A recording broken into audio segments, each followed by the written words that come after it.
Welcome back to Club Nurse. My name is Colton, your host of this podcast. I have with me a very interesting guest today. This is something I'm actually really excited to talk about. I have Mary Presti here. Mary, if you don't mind just kind of introducing yourself, telling us who you are and what you do in the nursing world. Yeah, so thank you, Colton. It's nice to chat with you again. I am a corporate vice president in the Health and Life Sciences division of Microsoft, but I actually started my career inside the healthcare system at the bedside as a peds nurse at Hopkins. And I worked with people, you know them, you are them, who came to work every day to do our best so we can deliver the best care for our patients. And a lot of that time, the broader system around us, right, can make that hard. And so that ended up pulling me into roles that allowed me to work on the system itself. So from national healthcare policy and quality measures to payment reform, and really for the last 10 years or so in technology. And tech has been heralded for some time, as we all know, as a massive enabler. And at Microsoft, we're talking big tech. The through line for me has been really consistent. I really, I'm really committed to taking what I know about being on the front lines, what it takes to care for patients, and try to make healthcare work for the people who deliver care and the patients who depend on that care. And really excited to talk with you, Colton, because we need nurse voices in so many different rooms, and especially in rooms where innovation is being charted and the future of healthcare is being designed. And I'm talking from product to operations to strategy to the boardroom. I'd love to see it. Yeah, no, I agree. I think I've had a few people that I had met at the health conference in Vegas, which is where I met you on this podcast. And I think it's those places that it's so important to have nurse voices being amplified and being part of the conversation. It's really inspiring to see. And I think a lot of people really underestimate how much nurses really do bring to the table just with our experience and the things that we're seeing. So I would love to kind of hear, if you don't mind sharing, like how did you transition into more of like a role that you're doing now versus like when you were working with direct Yeah. patient care? Well, it didn't happen immediately. It's been 30 years in the making. I When I was working at Hopkins, I also pursued my master's in public health and health policy, really because I was very intentional about wanting to understand the system and from a perspective of how is healthcare organized, how is it financed, how is it delivered, and it was quite an education. And from there, I got into consulting, but the consulting was more on the policy and the federal government side.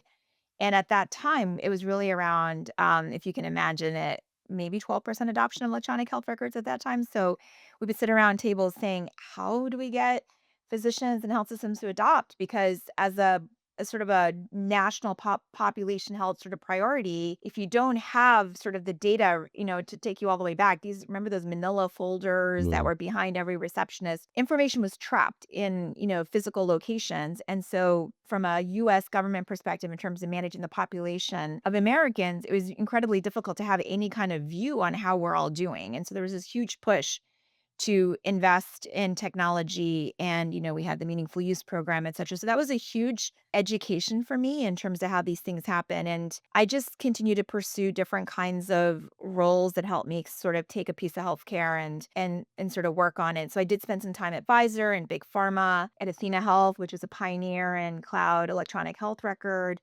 I was at IBM for Watson Health. They were an early pioneer in AI.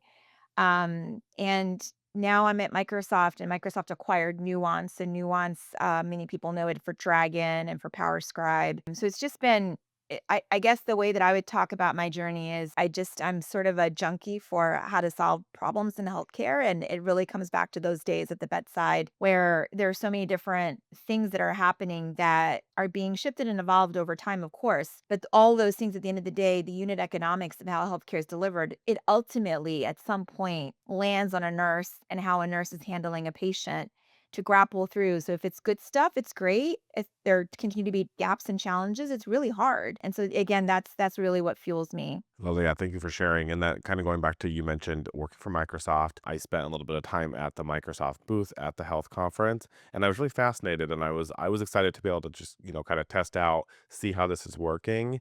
So that's really the big reason why we had you on the Club Nurse podcast today was to talk about this and maybe introduce to nurses who are unfamiliar with how this works and how we might be seeing this going forward in our care. I think there's been or I know that there's been a lot of, conversation and fear and just different mixed feelings about AI in, in really any profession, but specifically, we're talking about nursing here. So I think that the more that we can have these conversations and the more that we just expose people to it, even if maybe people aren't ready to fully let that in, just letting them maybe hear the conversation, planting that little seed to where like maybe the next time they hear it, it's not causing them as much like fear or stress. So let's talk about it. The Dragon Copilot. I think many of us have seen, doctors using dictation systems and things like that. But if you don't mind just explaining to us like what is the Dragon Copilot? How is this something that's going to help nurses improving their care or, being more efficient in their nursing care, spending more time with the patients? So, Dragon Copilot for Nurses, let's talk about what it actually is. It is an application on your phone, so a mobile application. Right now, it's the Rover app, so Epic's Rover app on your iPhone. And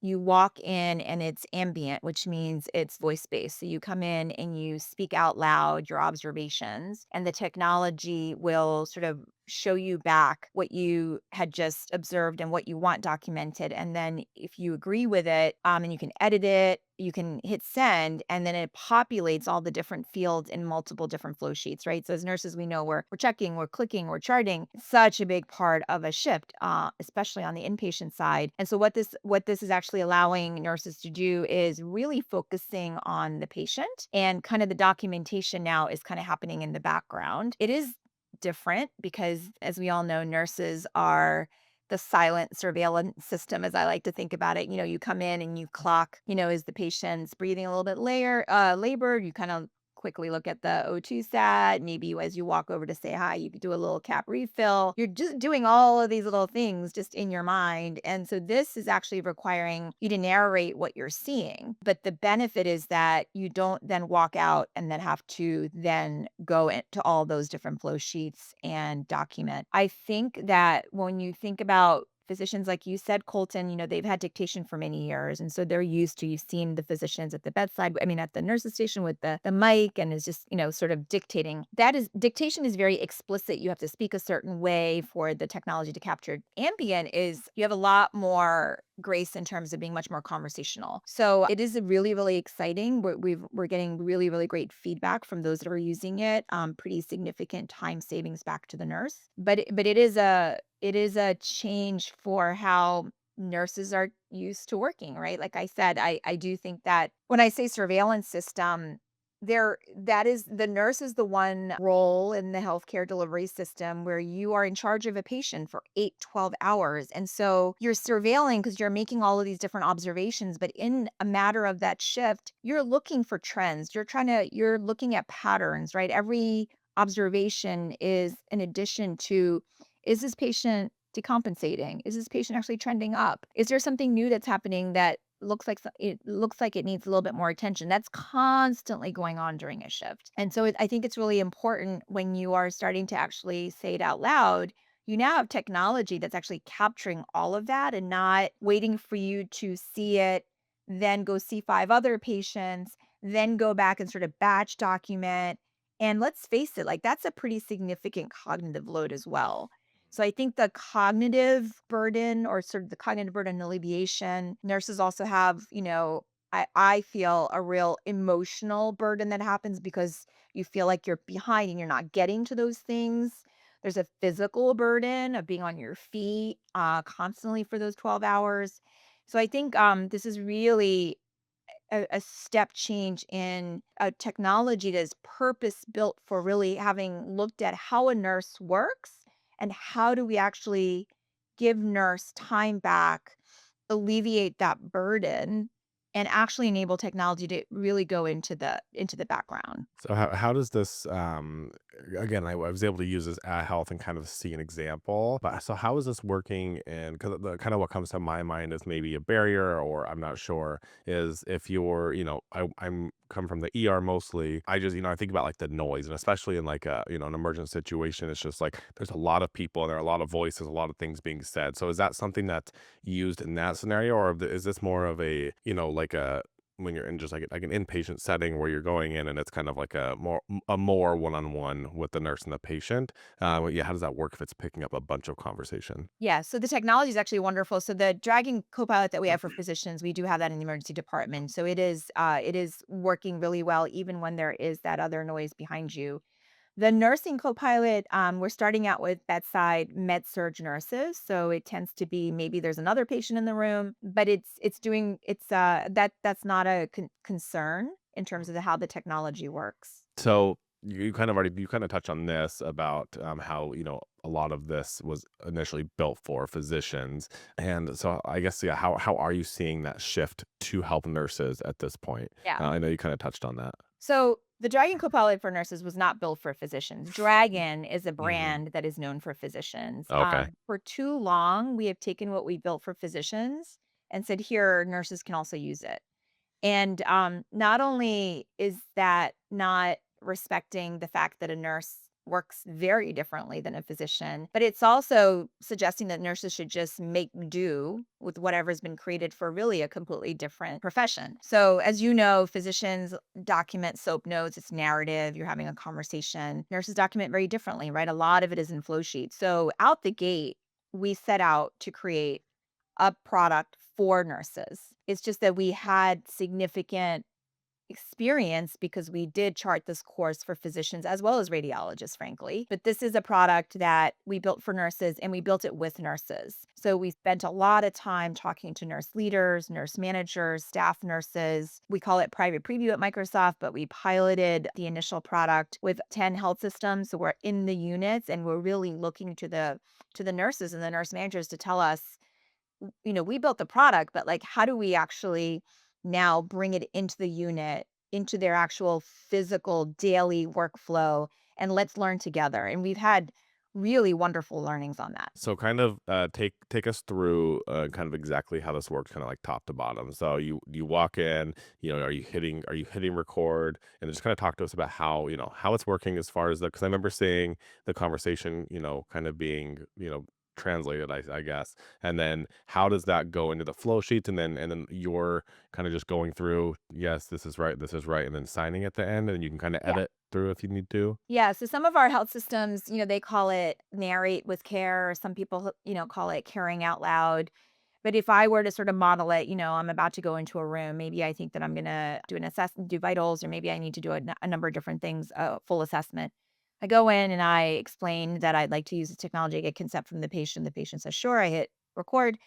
And then I put it down. I'm just talking to the patient, right? So I say, "Hey, Colton, I see you got out of bed this morning. How did that feel?" You respond to me, "I was a little bit shaky, but I managed." And I said, "Well, I see your breakfast is only half eaten. Are you still hungry?" Maybe you say, "No, I'm full." I might say, "Hey, how's your pain today?" Out of 10, you say it's a 6. I take a look at your IV and I say, "Hey, it looks like your IV is looking good." So I'm doing a lot of I'm taking your vitals and I say, "Hey, your temperature is this." I just am saying these things out loud. And the recording is capturing all of these data fields. And by the way, I might be in there for 20. I might thought I was going to come in for 5 minutes, but I'm in there for 25. That happens to all of us, right? So the great thing is there's so many other observations that end up happening that the product is capturing as well. So it's not just the things that I thought I was coming in to do. And what we're finding is that patients really like this because, depending on how busy you are, we all as a discipline, right, in nursing, we want engaged patients, we want informed patients, we want shared decision making. And when you are narrating out loud, they're part of it. They understand. And sometimes when you're running from patient to patient, that's one of the things that you miss, right? So now you're able to actually engage. And we're actually seeing in some of these sites, the HCAPS patient satisfaction surveys around nurse explained, there are very specific metrics around nurse listened. Those are going up. So the patients are actually really seeing a benefit and an improvement in terms of their experience, during that stay when nurses are using this technology, which I think is really wonderful. So let's say now I leave the room and I'm checking my phone and it shows all the different observations. If there was an error, I can correct it. It's because I haven't sent it yet. If I also want to add some color based on what I saw, I could add that in, or, if I want to just note append something, So I'm checking the accuracy. It's not like I'm just completely depending on the technology. I check it. It's still my judgment that this is the right information. And then I hit send. And then it populates the various different flow sheets and I go immediately to my next patient. Yeah, this seem to me, it seems like this is something kinda like what you said, like, it really lightens that mental burden because you're right, especially on a med-surg floor, depending where you work in the country, specifically, your ratios can range, right? And trying to like you're saying, you're hopping from one patient to another, and some nurses do, when I worked med-surg at one point, sometimes it would be if you had the time, maybe you'd see a patient document, next patient document, but I think more times than not, it's, I need to get all my morning stuff done, and then I'm gonna sit and document on my 4 to 7 patients. And yeah, trying to recall all that information is not easy. And then, like you're saying, that I can understand from a patient's perspective if if the nurse is not necessarily being forced, but like for the documentation purposes, kind of being forced to say things out loud. That probably really does help with that like communication barrier and making sure everybody's on the same page and understanding. So I think that's really great. Are you seeing? Is this already being like where systems are already using this as their standard of practice, or is this still just being kinda, like, tested places? It's gone from being tested in places to those places now scaling it to more and more units. So we just went GA, generally available, the first week of December. So it is Oh. now available on the market. So it's early days in terms of the uptake. We're very deep with these different health systems that we've been piloting with since really for several months now. And when I'm seeing the impact in those systems, I'm super excited for all nurses, but also all patients, because what we're finding is just in general, things like skin documentation, mobility, pain assessment, the amount of documenting against those things have actually increased. So there's more documentation happening more consistently. But you made a really good point, Colton. Also, the latency or the time to document is shortened dramatically, right? Because you Yeah. go in, you speak out loud, you leave, and the documentation's done, and then you go in, you get to see all your patients. The reason why that is something I'm super excited about is the faster things are documented, we go back to that surveillance system, the faster the signals are captured and the quicker we see patterns. And then Mhm. the more responsive we can be in a timeliness perspective on interventions that are needed, Yeah. right? Interventions that make a real difference in patient outcomes. Yeah. So that aspect, I think, as we see this roll out more and more, that's going to be a huge benefit. And I know as a nurse, constantly in the back of my mind, am I getting to this? Am I able to be there for my patient? Am I seeing everything? Just to know that like all of that is being done. And so I feel, comforted that I am delivering the best care that I possibly can give when this patient is in my charge for this shift. I think that Yeah. those kinds of benefits, which will come in time, or we will start to see them in time, those are going to be extremely exciting for all of us. Right, and I mean, I think anything, I think most nurses will agree, anything that can make you more efficient or you have more time with the patient. I mean, that's one of the things that I think leads to burnout most with nurses is just the emotional load that we carry. And, by the time you get off your 12-hour shift, you're just fried because you're running around like a crazy person all day. So any little way, and documenting is a big part of our job, and we spend a lot of time at a computer documenting. So when you just think about, again, especially when you have upwards to 7 patients, if you're really cutting that documentation time down, you're really freeing up a lot of your day to deliver better patient care, maybe catch things that wouldn't have otherwise been caught earlier to improve the patient outcome, just improve their satisfaction. I feel like it just has like a ripple effect to like all these different things. So I think that's really exciting. And like I said, I remember seeing this at Health. If anybody's listening, we did post about it on the Nurse.org and on my Instagram as well. I'm just kind of using or how I felt about it, and it just felt like it was I had never heard of this technology for nurses. So that's why I was like, yeah, we need to get the word out for people to understand that this hopefully will be coming to them at some point. Have you had any like any nurses that you've talked to? Have you had any like feedback from them of like questions of concern, or do they all seem pretty excited to use it? So I think, so first of all, you know, the fact that Microsoft has spent the time and the energy and the investment to create something for nurses. I think most, nurses that I speak to are super excited about that because for Yeah. decades, nurses have been told that the friction in their day is just part of their job, right? And Hmm. and we just don't accept that. So I think in general, there's huge sort of just energy around the fact that this is again, not a me too. It's created for physicians and now you guys can use it too. It's for nurses and it's really putting them at the center of their burden, their workload, and how might we actually innovate for them.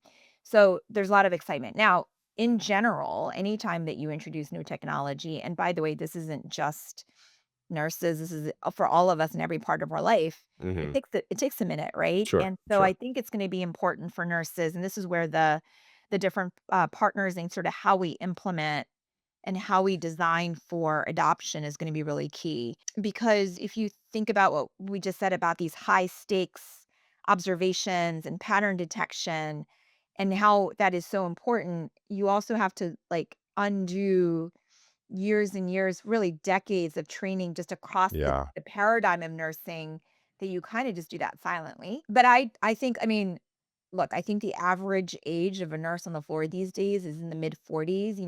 Most of us are digital natives. We do everything with our phones, and so in our life outside of the floor, I think about just like Venmo and Cash App. You used to be kind of embarrassed when somebody owed you money.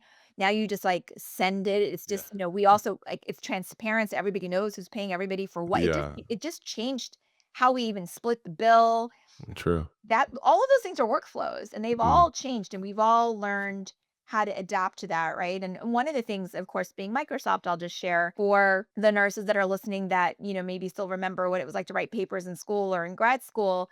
I used to be constantly hitting control S for save when I'm in Word and working on a paper because God forbid I don't want to lose any content. Like, what if my computer crashes? And then Microsoft came out with autosave, and I just stopped Mhm. worrying about it, right? Because Right. it was in the background. I don't think about it.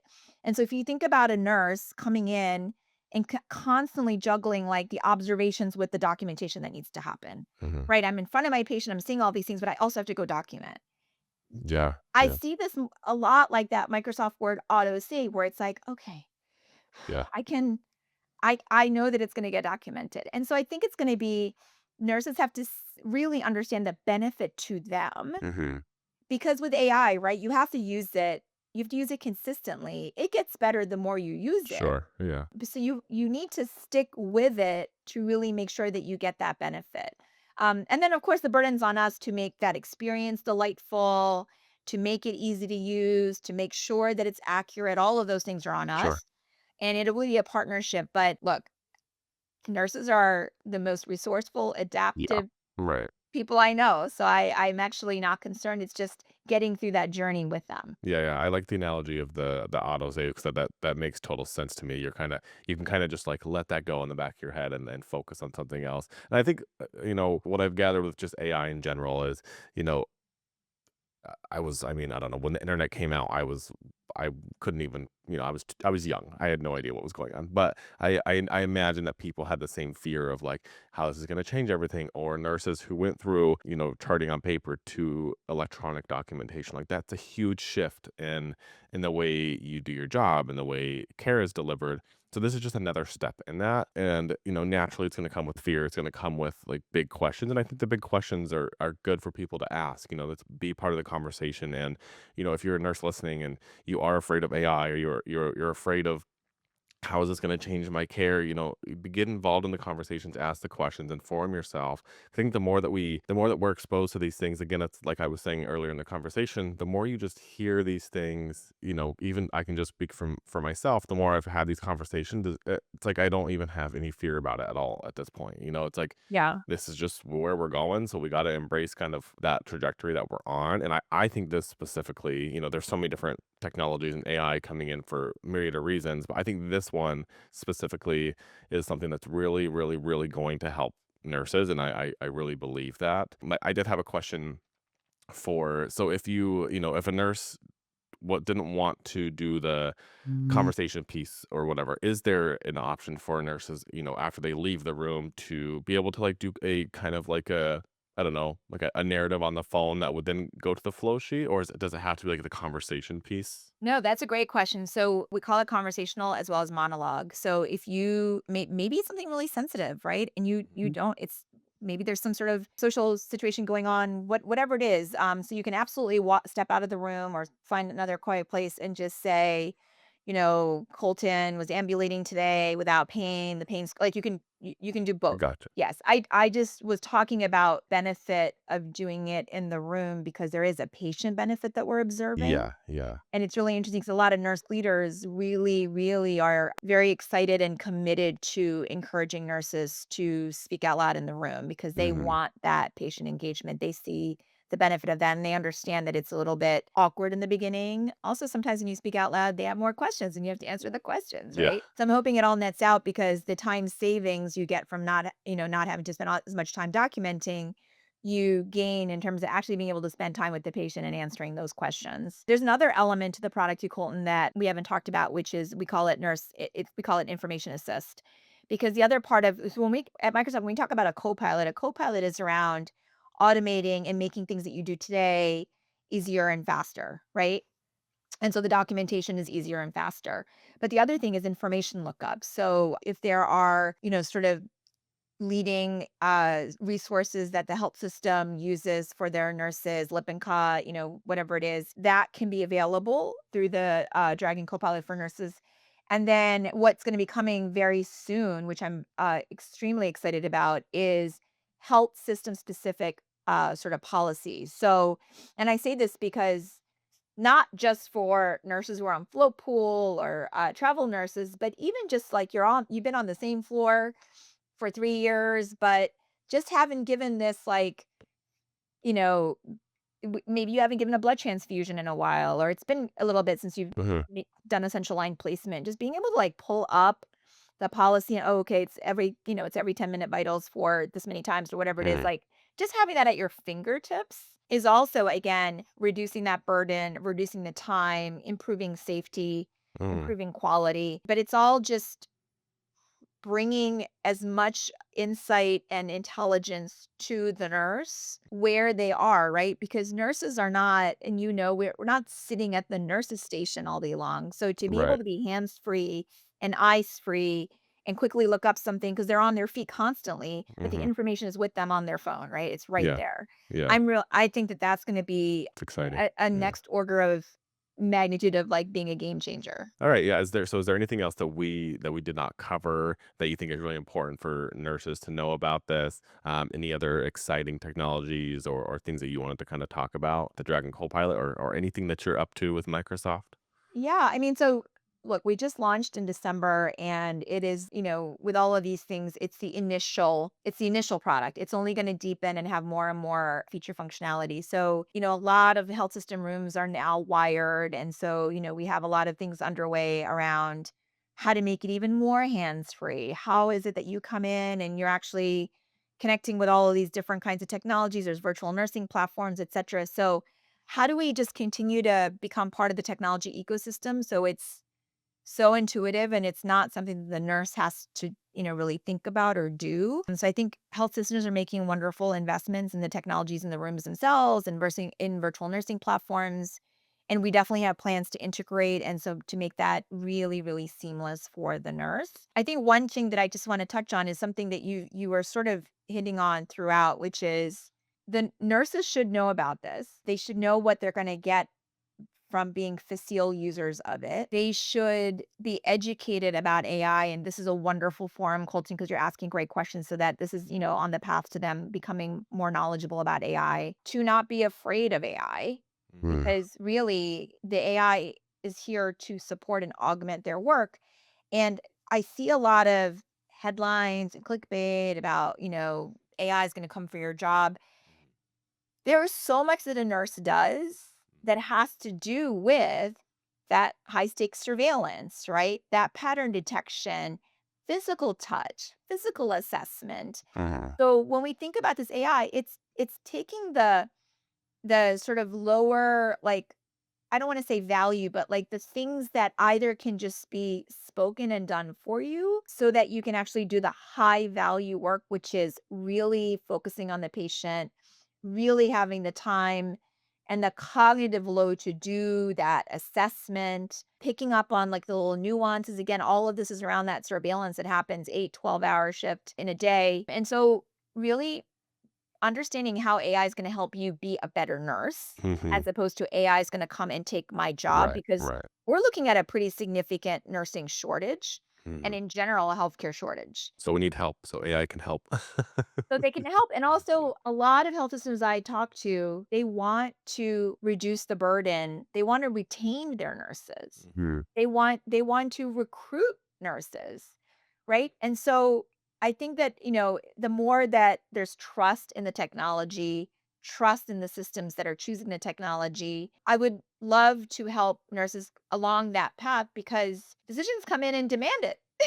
They Yeah, demand it. yeah, yeah. And so when I think about this, I think about, for me, it's about nurses deserve AI, but we have to get over the hump of knowing what it is, understanding how it's going to benefit them, gaining trust in it to then fully lean in and say, yeah, I deserve that.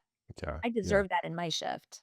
Right, right. We don't want to be the ones left behind with, with all this advancing technology and all these efficiencies and all that. We don't want to be the ones that are left behind without the tools to help us do our job better. And like you were saying, I like I said, like it kind of gives you that time to do those more like high value, things as and those are the things that why we got into nursing, right? Like nobody, and I'm sure I could speak for the entire profession, nobody got into nursing to be someone who sits in documents. Like nobody, that's just part of the job that nobody loves to do. We just know we have to. And so, yeah, I think that kind of just ties it all in. Like that is what this is doing, is giving you that time back to do those skills that you like to do or to be with the patient, because that's why you got into this job, was to help people and to be that person for them when they're in this like really vulnerable place where they're sick or going through, whatever they're going through. So I love that. I appreciate your time. This is super exciting stuff. Where can people, if they're interested, where can they continue to kind of see things that you're posting? Are you most active on LinkedIn? Is that where you post more LinkedIn. updates? Yes. Yeah. You can find me as Mary Varghese Presti on LinkedIn. Perfect. Yeah, we'll link those so people can find you as well. I've gone through your LinkedIn. I see that you share things and you post things and things that are really important for nurses to hear.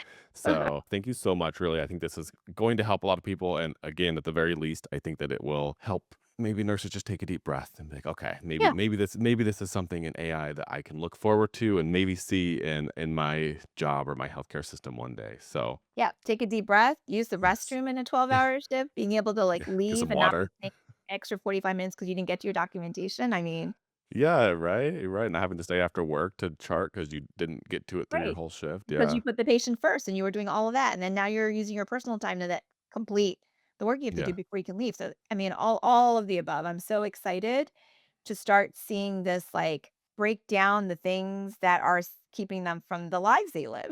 yeah, yeah, no, I totally agree, this is great. Thank you so much, Mary. Thank you, Colton.